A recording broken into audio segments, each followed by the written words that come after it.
আসসালামু আলাইকুম রাহমাতুল্লাহি ওয়া বারাকাতুহু। সুপ্রিয় সম্মানিত দর্শক শ্রোতা, আশা করি মহান রব্বুল আলামিনের দয়ায় আপনারা সকলেই ভালো আছেন। সুপ্রিয় সম্মানিত দর্শক শ্রোতা, সূরা কুরাইশের ফজিলত নিয়ে আলোচনা করব এবং সূরা কুরাইশ পাঠ করলে কি হয়, সূরা কুরাইশের অনুবাদ সহ তেলাওয়াত শিখে নেব। আসুন এই বিষয়টা জেনে নিই। শুরুতেই সূরা কুরাইশের ফজিলত নিয়ে আলোচনা করব।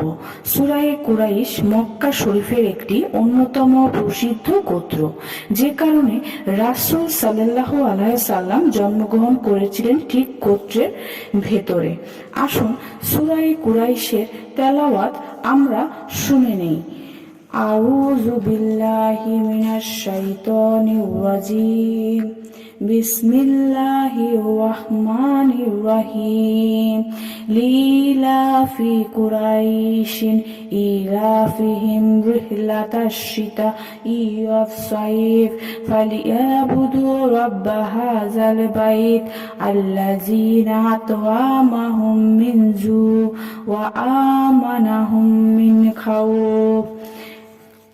সূরা কুরাইশের আমরা অর্থটা জেনে নেই। কুরাইশদের অনুরাগের জন্য, তাদের অনুরাগ শীত ও গ্রীষ্মকালে বিদেশ সফরের জন্য। অতএব তাদের উচিত এই পবিত্র ঘরের রবের দাসত্ব করা, যিনি তাদের ক্ষুধার আহার দান করেছেন এবং তাদেরকে ভয় ভীতি কবল থেকে নিরাপত্তা প্রদান করেছেন। সুপ্রিয় সম্মানিত দর্শক ও শ্রোতা, আসুন সূরা কুরাইশের ফজিলত আমরা জেনে নেই।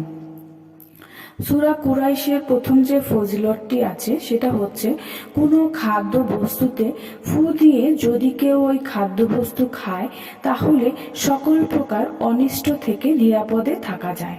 এছাড়াও কারো কলিজা ব্যথা বা বুকের ব্যথা হয়, তাহলে এই সূরাটা পড়ে ফু দিয়ে যদি খাবার খায় তাহলে ইনশাআল্লাহ তার কলিজা ব্যথা, বুকের ব্যথাগুলো ইনশাআল্লাহ সূরার ফজিলতের উসিলায় ভালো হয়ে যাবেই। এছাড়া আরো গুরুত্বপূর্ণ একটি আমল পাওয়া যায়, যে আমলটি না বললেই নয়। কাবা শরীফ তাওয়াফ করলে যে পরিমাণ সওয়াব, সেই সওয়াব তার আমল নামায় লিখে দেয়া হবে।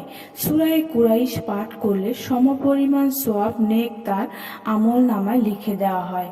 সুবহান আল্লাহ। খুবই গুরুত্বপূর্ণ, নিশ্চয়ই বুঝতে পারছেন। সূরা কুরাইশের আরো একটি আমল না বললেই নয়।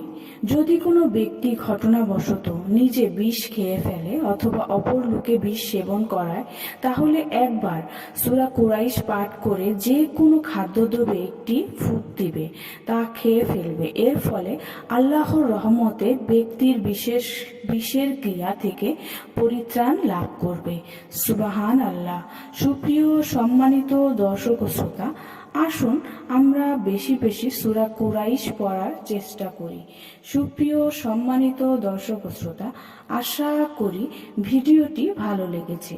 ভিডিওটি যদি ভালো লেগে থাকে অবশ্যই চ্যানেলটি সাবস্ক্রাইব করবেন, লাইক করবেন, কমেন্ট করবেন এবং বেশি করে শেয়ার করে দিবেন। সবাই ভালো থাকবেন। আল্লাহ হাফেজ।